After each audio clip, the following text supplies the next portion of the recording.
Everyone in the courtroom laughed when the mistress pointed at the wife's worn-out cardigan and whispered, "She looks like the cleaning lady, not the wife of a CEO." Jessica sat there, head bowed, clutching a plastic bag instead of a designer purse, while her husband, Mark, smirked. He thought he had won. He thought he was stripping her of everything. But Mark forgot one thing. He never actually asked who Jessica's father was. He was about to find out that the simple woman he cheated on was the only reason he wasn't bankrupt. Watch what happens when the courtroom doors open and the man who owns half the city walks in to defend his little girl. The air in courtroom 4B of the Seattle Superior Court was stale, smelling faintly of floor wax and old desperation. But on the left side of the aisle, the scent was overwhelmingly expensive, a mixture of custom-blended cologne and the sharp, crisp smell of new money. Mark Vance sat there, leaning back in his chair, with the casual arrogance of a man who had already calculated his victory. At 34, Mark was the CEO of Vance Logistics, a tech-shipping hybrid company that had skyrocketed in value over the last 5 years. He wore a bespoke Italian suit, navy blue, cut sharp, to accentuate his gym-honed physique. He tapped a gold fountain pen against the mahogany table, looking bored. Beside him sat his attorney, Samuel Henderson. Henderson was a shark in a three-piece suit, known in the city for two things: getting wealthy men out of tight spots and destroying the reputations of the women who dared to divorce them. On the other side of the aisle, the contrast was so stark, it was painful to watch. Jessica Vance sat alone, save for her court-appointed representative, a tired-looking woman named Sarah Jenkins, who was shuffling through papers with a frown. Jessica didn't look like a CEO's wife. She looked like a ghost. She wore a beige wool cardigan that had seen better days, a simple grey skirt that fell below her knees, and flat shoes. Her hair, a mousy brown, was pulled back in a severe, messy bun. She wore no makeup. Her hands were folded in her lap, trembling slightly. But the real spectacle wasn't Mark or Jessica. It was the woman sitting in the front row of the public gallery, directly behind Mark. Jessica Thorne.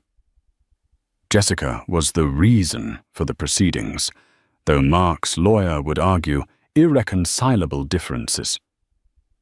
Jessica was 24, a former Instagram model turned brand ambassador for Mark's company. She was dressed in a white pantsuit that cost more than Jessica's car, if Jessica had one. Her blonde hair was blown out to perfection. Her lips painted a glossy, predatory red. She wasn't trying to hide. She was marking her territory. "All rise," the bailiff bellowed.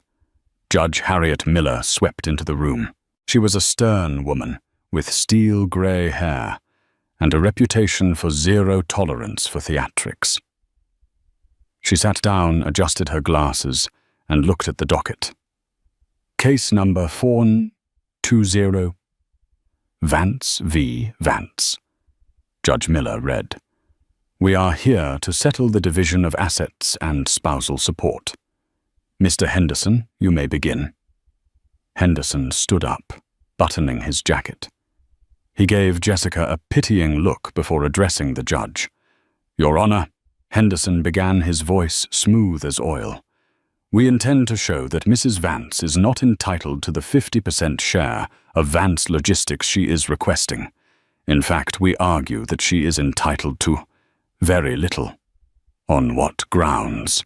Judge Miller asked, peering over her spectacles. "On the grounds of contribution, or lack thereof," Henderson said, gesturing broadly at Mark. "Mr. Vance built this company from the ground up. He worked 18-hour days. He took the risks. He secured the capital. Mrs. Vance, well, she stayed home." Staying home is a contribution, Mr. Henderson, Judge Miller noted dryly, especially if she managed the household. Henderson chuckled, a low, insulting sound. Managed, Your Honor. The couple has no children. They had a housekeeper. Mrs. Vance spent her days gardening and reading paperbacks. She brought no social capital to the marriage, no financial assets, and frankly her refusal to participate in Mr. Vance's corporate life was a hindrance to his business. She was a weight he had to drag uphill. Mark nodded solemnly, looking the part of the long-suffering genius. Jessica didn't look up. She just stared at the grain of the wood on the table. We are offering a one-time settlement of $50,000, Henderson concluded, which is generous considering she came into this marriage with nothing but a suitcase of thrift store clothes. Sarah Jenkins, Jessica's lawyer, stood up. Your Honor, this is absurd. Washington is a community property state. Mrs. Vance supported her husband for 2 years while he was developing his software. She paid the rent. She bought the groceries. With money she made as a librarian assistant. Henderson scoffed. Pennies, Your Honor. Irrelevant compared to the millions Mr. Vance generates now. The cruelty was the point.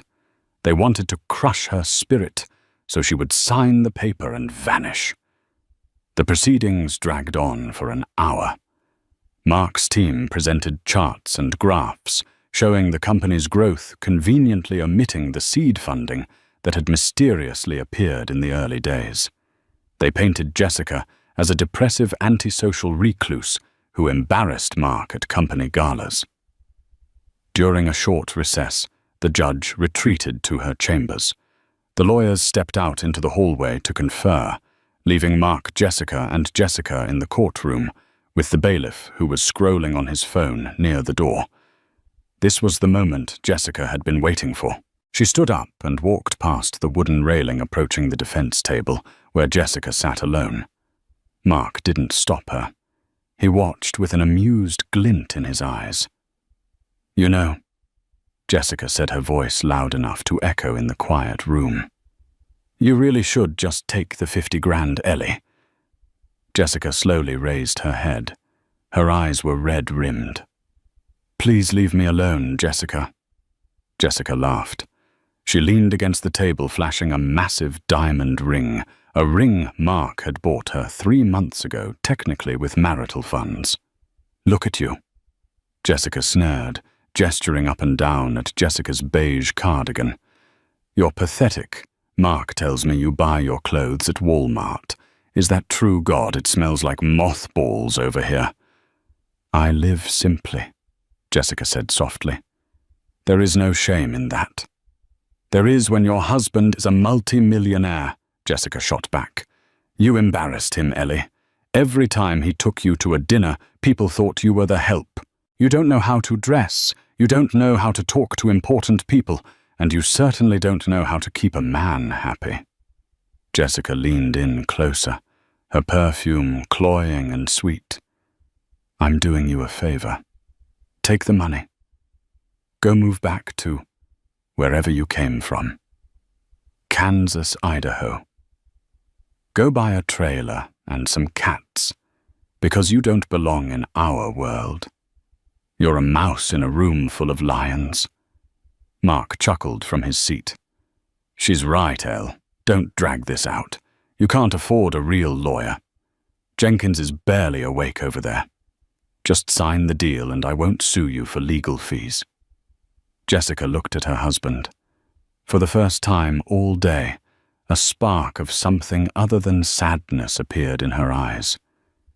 It looked like pity. I didn't want your money, Mark, Jessica whispered. I just wanted you to be the man you promised you were. The man I am? Mark snapped, his ego bruised by her tone. Is a man who outgrew you 10 years ago. I built Vance Logistics. Me. Alone. You're just a leech trying to get a payout. Simplicity isn't stupidity, Mark, Jessica said, her voice steadying. Jessica rolled her eyes. "Oh, spare us the philosophy lesson, Grandma. You're broke, you're boring, and you're done." At that moment, the side door opened. Sarah Jenkins. Jessica's lawyer walked back in, but she wasn't alone. Following her was a young associate carrying a heavy box of files, and behind him, nothing happened yet. The atmosphere remained tense. "Recess is over," the bailiff announced as Judge Miller returned to the bench. "Mrs. Jenkins," Judge Miller said, "do you have any witnesses or evidence to present to counter Mr. Henderson's claims?" Sarah Jenkins stood up. She looked different. She wasn't slouching anymore. She checked her watch, then looked at the heavy double doors at the back of the courtroom. "Actually, Your Honor," Sarah said, a small smile playing on her lips, "we do have one witness regarding the financial origins of Vance Logistics. We were just waiting for his flight to land." "Who is the witness?" Henderson demanded, annoyed. "We weren't notified of any surprise witnesses." "He's not just a witness," Sarah said. "He is a primary stakeholder." Jessica whispered loudly to Mark. "Who is she talking about? You own 100% of the shares." "I do," Mark whispered back, frowning. "She's bluffing." "Call your witness," Judge Miller said, checking the clock. Sarah Jenkins turned to the back of the room. "The defense calls Arthur Sterling." The name hung in the air for a second, not registering with everyone immediately. Mark frowned. He knew the name Sterling. Everyone in business knew the name Sterling. Sterling Global was a conglomerate that owned real estate shipping lanes and tech firms across 3 continents. Arthur Sterling was a ghost, a billionaire recluse who rarely left his estate in the Hamptons. Arthur Sterling. Mark laughed nervously. "What, is this a joke? Why would Arthur Sterling be here?" Jessica looked confused. "Who is that?" He's a billionaire," Mark hissed. "Like a real billionaire, not like me." Then the heavy oak doors at the back of the courtroom swung open. The room went silent. 2 large men in black suits entered, first private security. They scanned the room and stepped aside. Then an older man walked in. He was in his late 60s, with silver hair swept back and a beard that was neatly trimmed. He wore a charcoal grey suit that was tailored so perfectly it made Mark's Italian suit look like a costume. He walked with a cane, not out of weakness, but as an accessory of power. The cane had a silver handle in the shape of a lion's head. The energy in the room shifted instantly. The oxygen seemed to get sucked out. Even Judge Miller sat up straighter, her eyebrows raising high. Arthur Sterling didn't look at the judge. He didn't look at Mark. His steel blue eyes locked instantly on one person. He walked straight down the center aisle, the tap-tap-tap of his cane echoing on the floor. He stopped at the defense table. He looked down at the woman in the beige cardigan. "Hello, Peanut." Arthur Sterling said, his voice a deep, gravelly rumble that carried to every corner of the room. Jessica looked up, tears finally spilling over her lashes. "Hi, Daddy." The silence that followed was absolute. It was the kind of silence where you could hear a heart break, or in this case, a heart stop. Mark Vance's face went the color of a sheet of paper. He gripped the table so hard his knuckles turned white. He looked from the billionaire to his simple, poor wife, and his brain tried to make the connection, but the circuits were frying. "Daddy!" Jessica squeaked, her voice cracking. "Mark! Why did she call him Daddy?" Arthur Sterling slowly turned his body to face the plaintiff's table. He looked at Mark with the kind of expression a human reserves for a cockroach they are about to step on. "Mr. Henderson," Judge Miller said, her voice unusually high. It appears the defense's witness has arrived." Arthur turned to the judge. "My apologies for the tardiness, Your Honor. The traffic from the private airfield was worse than anticipated." "Mr. Sterling," Judge Miller nodded respectfully, "you are related to the defendant." "I am Arthur Sterling," he announced, placing a hand on Jessica's shoulder. "And this is my only daughter, Jessica Sterling Vance, though hopefully soon to be just Sterling again." Mark stood up, his legs shaking. This is a lie. You said your dad was a retired mechanic. You said he lived in a nursing home in Ohio." Jessica stood up slowly. She wiped her eyes and looked at Mark. The mouse was gone. In her posture, suddenly, you could see the breeding. You could see the same steel spine that her father possessed. "I said he fixed things for a living, Mark," Jessica said calmly, "and he lives in Ohio sometimes, on his estate." "But the money," Mark stammered. "We were broke. When we met, you were working at the library. You clipped coupons." Arthur Sterling laughed. It was a cold, terrifying sound. "My daughter wanted to be loved for who she was." "Not for my checkbook," Arthur said. "She wanted to find a man who would build a life with her, not a man who wanted a shortcut to the top. So we made an arrangement. She lived on a modest stipend. She tested you, Mark." Arthur took a step closer to the railing. "And you failed," Arthur said. "Spectacularly." Jessica, sensing the tide turning violently against them, tried to salvage her own dignity. "Well, so what?" "That just means she lied to you, Mark. That's fraud. She lied about her identity." Arthur's eyes snapped to Jessica. He looked at her white suit, her flashy jewelry, and then he smiled. "You must be the mistress," Arthur said. "Jessica Thorne, born in Tampa, dropped out of community college, 3 previous eviction notices, and currently driving a Mercedes leased under my company's corporate fleet account." Jessica's jaw dropped. "What?" "We'll get to that," Arthur said, turning back to the judge. "Your Honor, I am here to clarify the financial contributions. Mr. Vance claims are solely his. You see, Vance Logistics was not built by Mr. Vance's genius." Arthur motioned to Sarah Jenkins, who pulled a thick document from her box. "It was built," Arthur continued, "on an initial angel investment of $2 million, provided by a shell company called AS Holdings. Does that sound familiar, Mark?" Mark was sweating profusely now.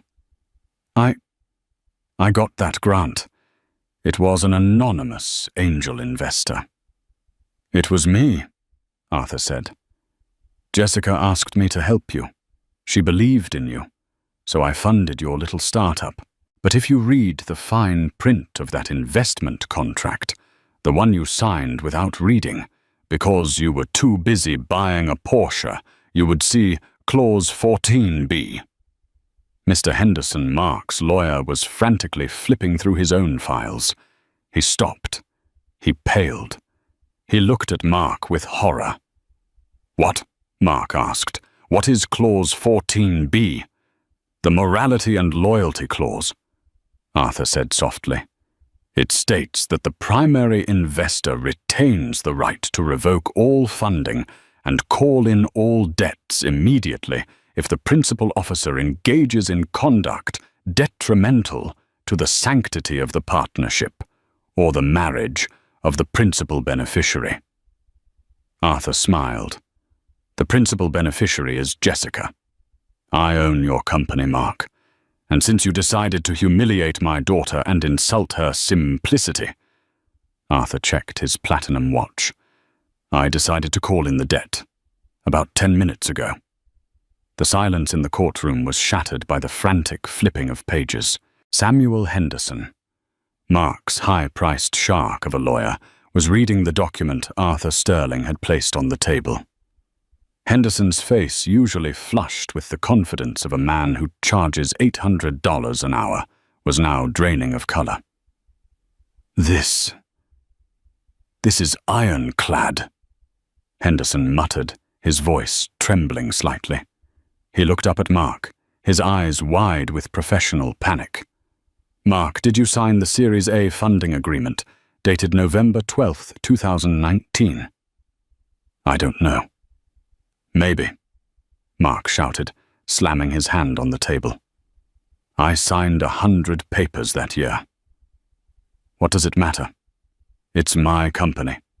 I'm the CEO." "Not anymore," Arthur Sterling said calmly. He leaned heavily on his lion-head cane, looking like a king surveying a battlefield he had already won.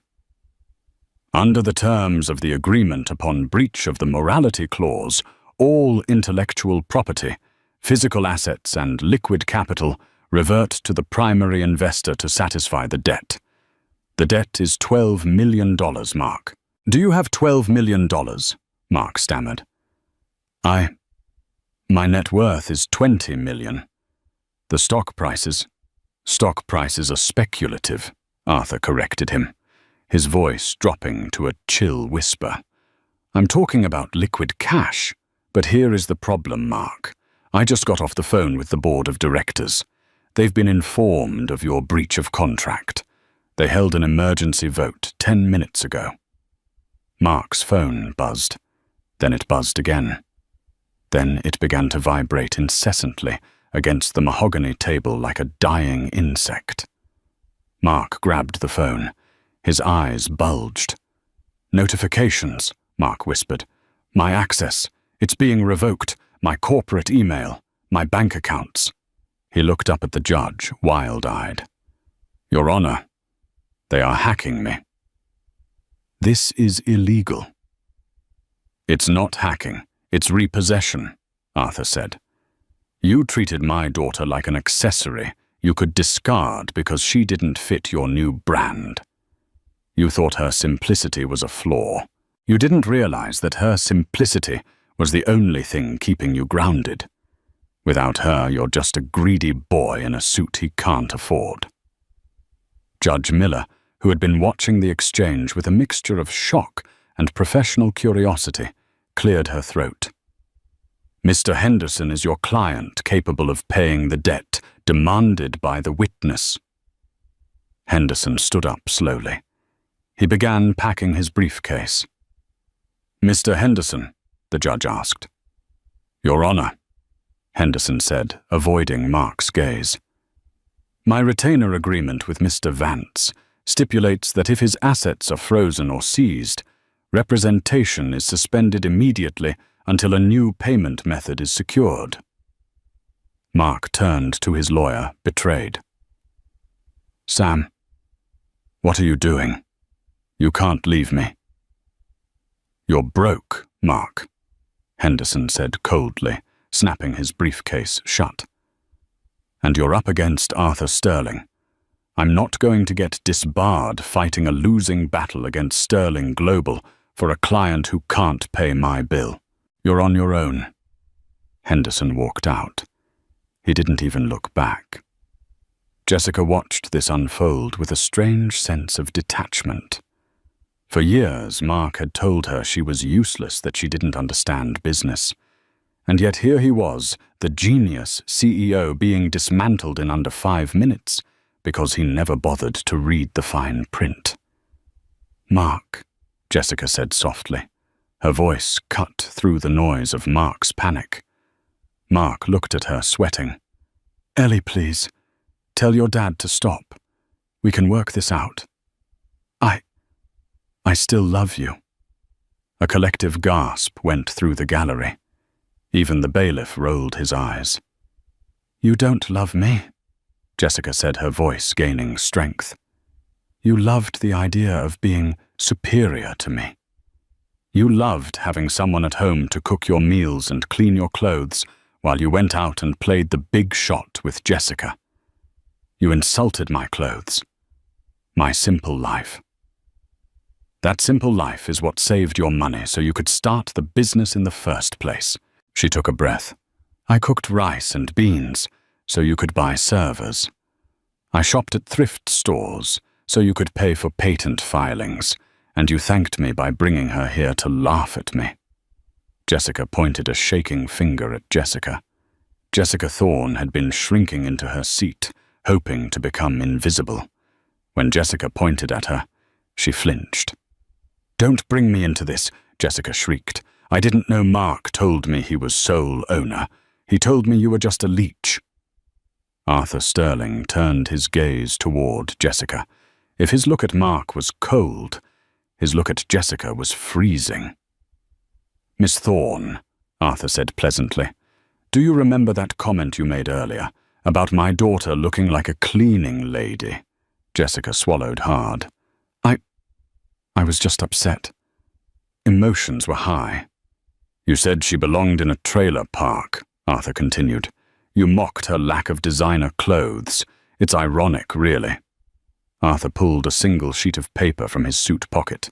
"Because, Miss Thorne, according to the forensic accounting my team did on Mark's company expenses, you don't actually own anything. The penthouse apartment you live in, leased by Vance Logistics. The Mercedes G-Wagon you drove to court today, leased by Vance Logistics.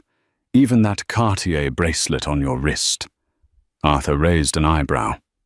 "Purchased with a corporate credit card, itemized as client relations gift." Jessica clutched her wrist, covering the bracelet.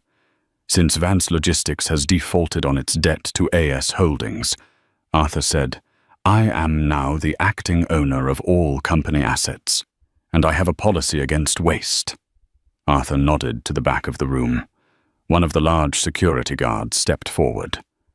"I'm going to need the keys to the Mercedes, Miss Thorne," Arthur said, "and the bracelet, and the keys to the penthouse, effective immediately."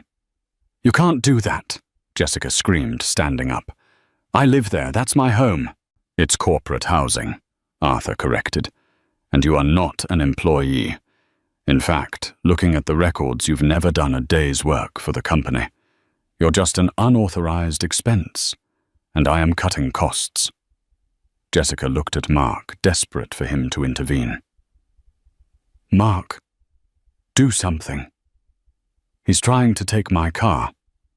Mark was slumped in his chair, head in his hands, staring at his frozen bank app. "I can't, Jess. He owns it all." Jessica's face twisted. The carefully curated mask of the brand ambassador fell away, revealing pure, unfiltered greed and anger. She turned on Mark instantly. "You loser!" she yelled, smacking Mark on the shoulder with her clutch.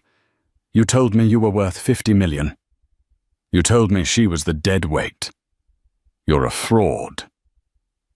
"I didn't know," Mark yelled back. "I wasted 2 years on you," Jessica screamed. "I could have been with a rapper. I could have been with a hedge fund guy. You're nothing but a manager for your father-in-law." "Jessica, stop," Mark begged, humiliated. "No, I won't stop." She turned to the judge. "Your Honor, I want to file a suit against Mark Vance for fraud. He promised me marriage under false pretenses." Judge Miller banged her gavel, though she looked like she was struggling not to smile. "Order, Ms. Thorne. This is a divorce hearing, not a circus. Sit down, or I will have you removed." "I'm leaving," Jessica spat. She grabbed her bag and started to storm out. "Ah, Miss Thorne," Arthur called out. "The keys!" Jessica froze. The security guard was blocking the aisle, hand extended, red-faced tears of rage streaming down her cheeks. Jessica fished the keys to the Mercedes out of her bag and slammed them into the guard's hand. She unclasped the bracelet and threw it on the floor. "Keep it," she shrieked. It was tacky anyway. She stormed out of the courtroom, her heels clicking loudly, but without the car keys. Everyone knew she was walking home or calling an Uber she probably couldn't afford. The courtroom was silent again. Mark was alone at his table. No lawyer, no mistress, no assets. The heavy oak doors of courtroom 4B swung shut behind Jessica Thorne, the sound echoing like a gunshot in the sudden, suffocating silence. With the mistress gone, the air in the room shifted instantly. The toxic, cloying scent of her perfume began to fade, replaced by the cold, sterile smell of legal judgment. Mark Vance sat alone at the plaintiff's table. 10 minutes ago, he had been the master of his universe. He had sat there in his bespoke Italian wool suit, casually checking stock prices, confident he was about to discard his boring wife for a younger model while keeping his millions. Now he looked like a man who had woken up in a burning building only to realize he was holding the match. He looked down at his phone. It was vibrating violently against the mahogany table, glowing with a stream of notifications, scrolling past faster than he could read them. Alert. Corporate credit card, ending in 8842. Declined. Alert. Chase private client access. Revoked. Alert. Vance Logistics admin protocol. User locked out. Mark's hand shook as he reached for the device. He tapped the screen frantically. He tried to open his banking app, the one that usually showed a comforting 7-figure balance. Access denied. He tried to open his company email. Invalid credentials. He tried to open Slack to scream at his IT department. User not found. It wasn't just a firing. It was a digital execution. In 60 seconds, Mark Vance had ceased to exist in the world he prided himself on conquering. My profile, Mark whispered, looking up with eyes wide and rimmed with panic. I can't log in. They've wiped me. He looked around the room for an ally. His shark of a lawyer, Henderson, had already fled. The bailiff was staring at the ceiling, utterly uninterested. Finally, inevitably, his gaze crossed the aisle. Jessica stood there. She wasn't sitting anymore. She was standing next to her father, Arthur Sterling. The contrast was brutal. Mark was slumped, collapsing under the weight of his terror.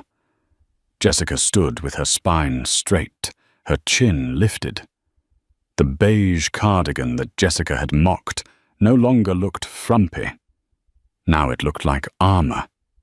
It looked like the attire of a woman who was so comfortable in her own power that she didn't need logos to prove it. Ellie, Mark choked out. The nickname slipped out instinctively. Jessica didn't flinch. She just watched him, her brown eyes filled with a sorrow so deep it looked like a physical weight, yet entirely devoid of the submission he was used to. Mark stood up, his legs feeling like jelly. He walked to the center of the room, hands held out in a pleading gesture. Ellie, please, you have to stop him. You have to tell your dad to stop. This is insane. We can fix this. Fix this, Jessica repeated. Her voice was quiet, but it silenced the room. Fix what, Mark? The mistress you brought to court.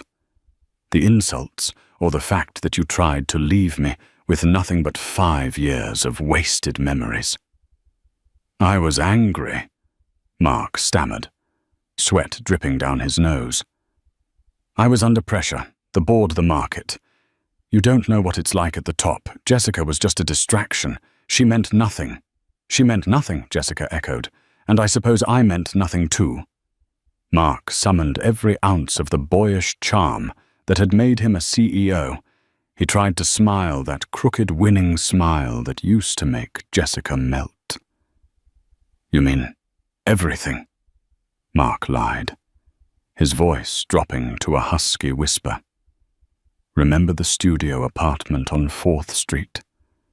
Remember our 3rd anniversary?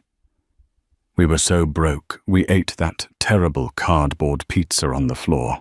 You held my hand and told me that as long as we had each other, We were the richest people in the world.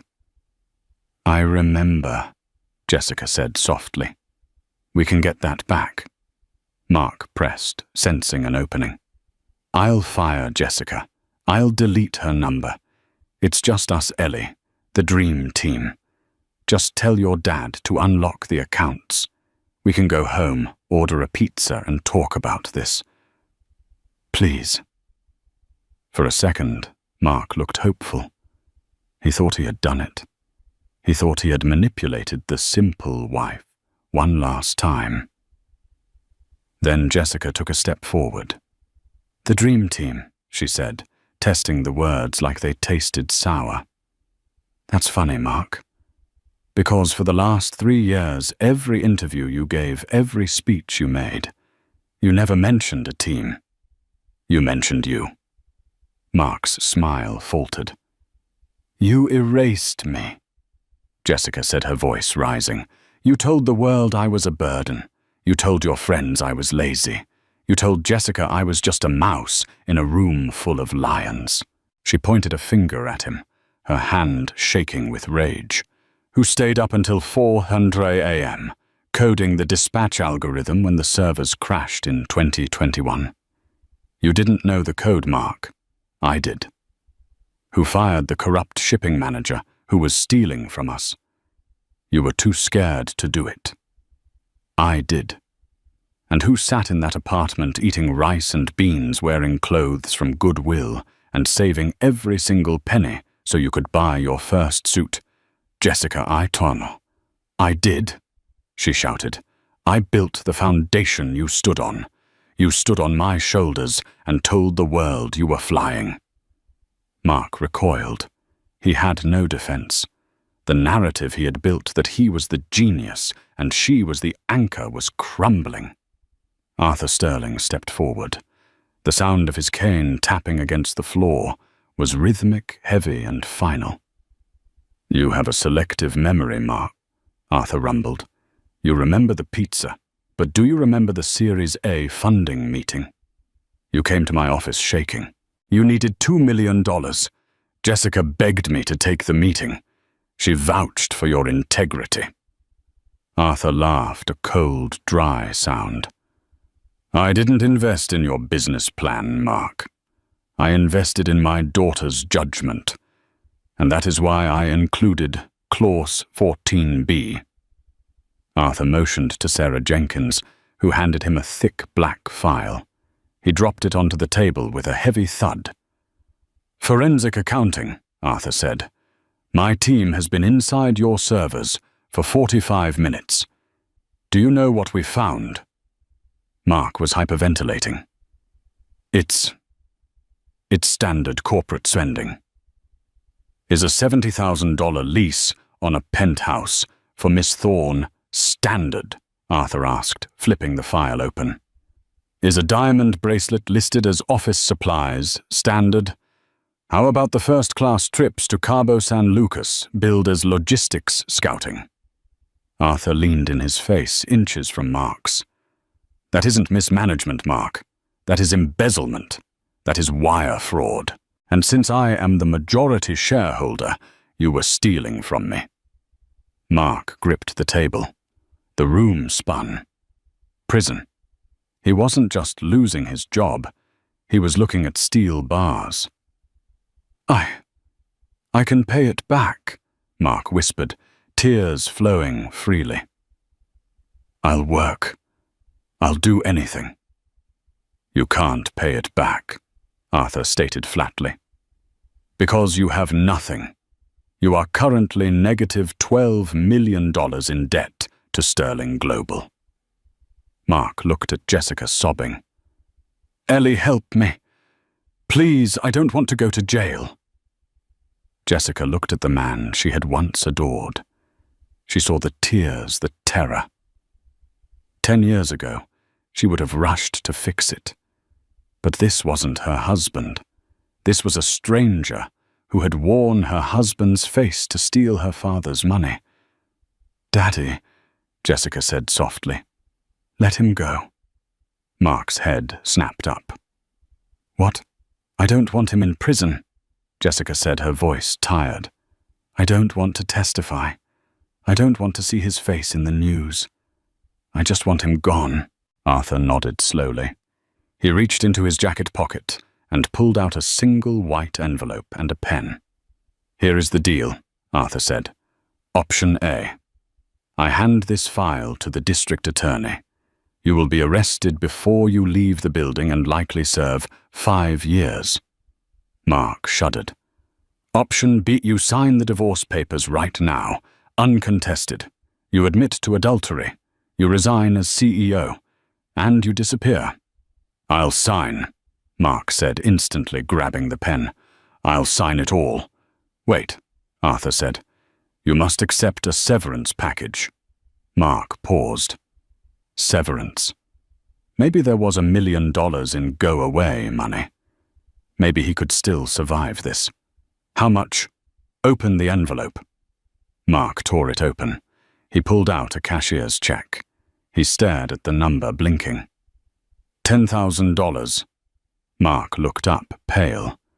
"This is a joke. The company is worth $80 million. Your equity is 0, Arthur snapped. That $10,000 is a gift from Jessica. It is enough for a deposit on a cheap apartment and a suit for interviews. It is exactly $10,000 more than you were planning to give her an hour ago." "But I can't live on this," Mark whined. "My condo lease." "Locks changed 10 minutes ago." Arthur cut him off. "Your personal items are in a box at the front desk. The car has been repossessed." Mark looked at Jessica one last time. "Ellie, 10,000. That's nothing." "It's a lot to a simple person," Jessica said quietly. "It's enough to start over if you're willing to work. That's how we started. Take the money, Mark. Go eat pizza on the floor. Find out who you really are when the money is gone." Mark looked at the check, then at Arthur's granite face. He realized he had no moves left. The game was over. He signed the divorce decree with a shaking hand. He signed the resignation. "I signed," Mark whispered. "Can I go?" "One last thing," Judge Miller interrupted from the bench. "Mr. Vance.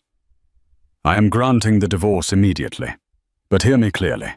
If you approach Mrs. Sterling or any Sterling Global property, I will have you arrested. Do not test me." "Yes, Your Honor," Mark whispered. He grabbed the check, the pathetic remnant of his empire. He turned around.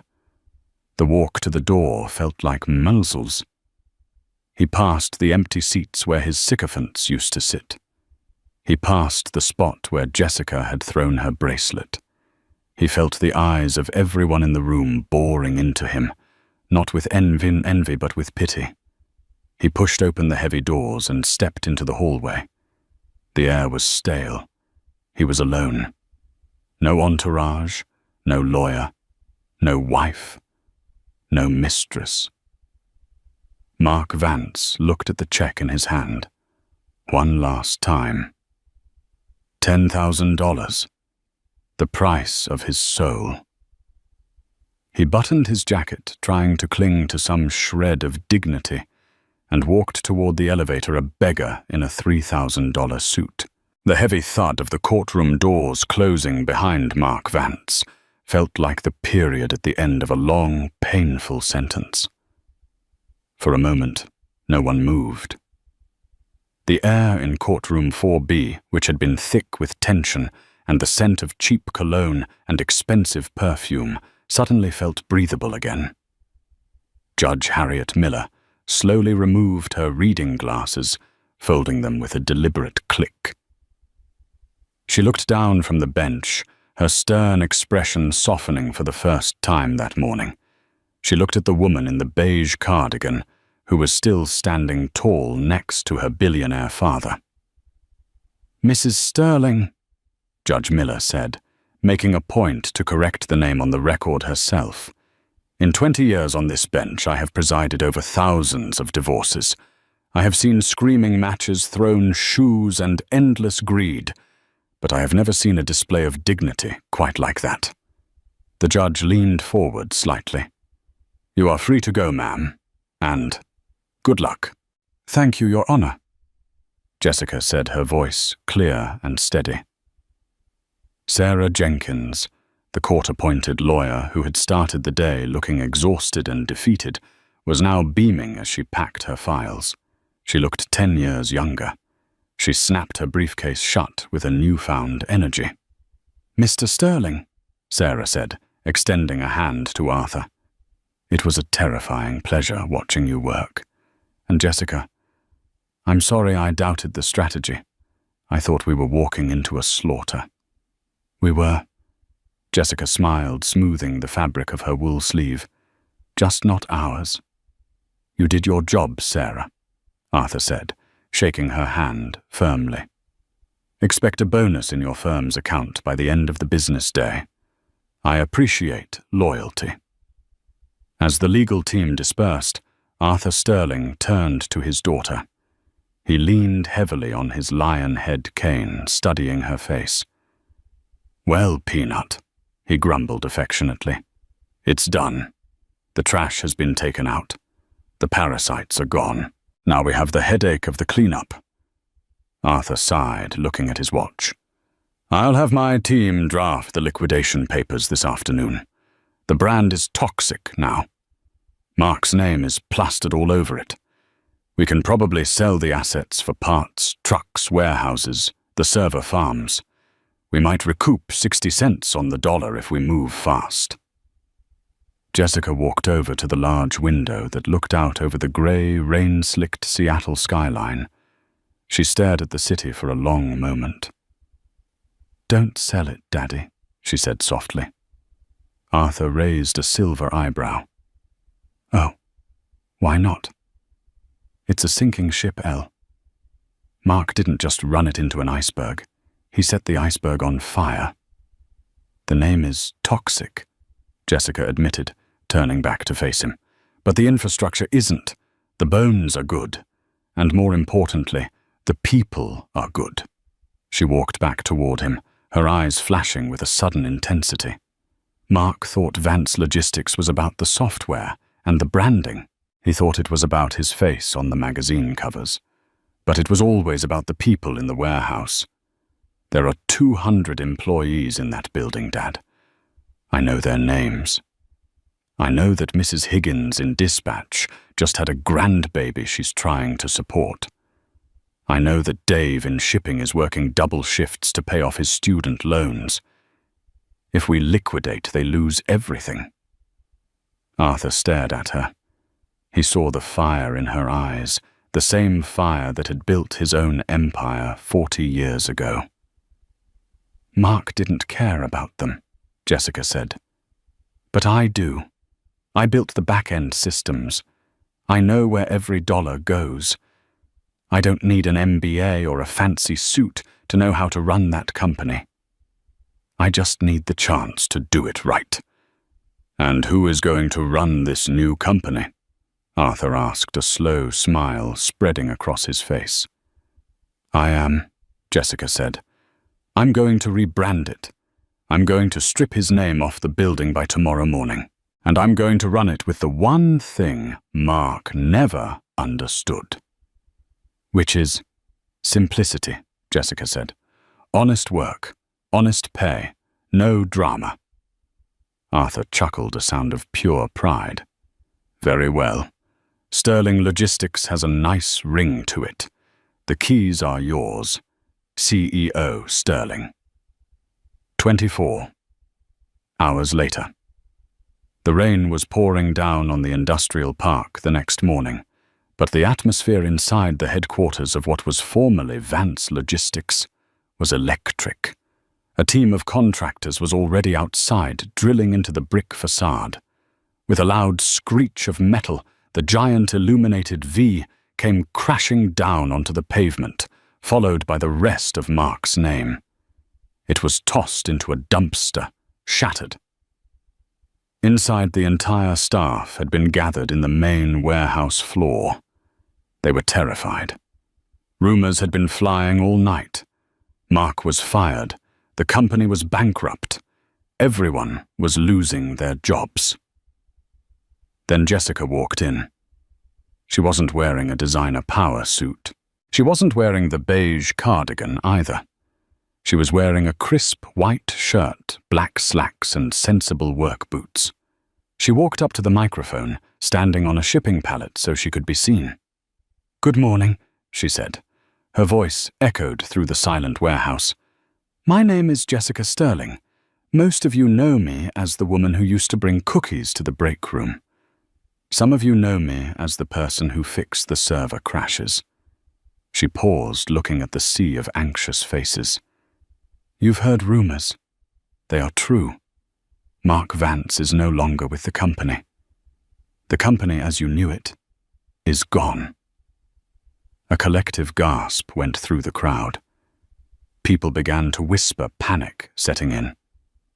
"However," Jessica raised her voice, "we are not closing. We are evolving. Effective immediately. This is Sterling Logistics. No one is losing their job today. In fact, the money that was being siphoned off for executive perks, the private jets, the luxury cars, the penthouse apartments, is being redirected." She pulled a piece of paper from her pocket.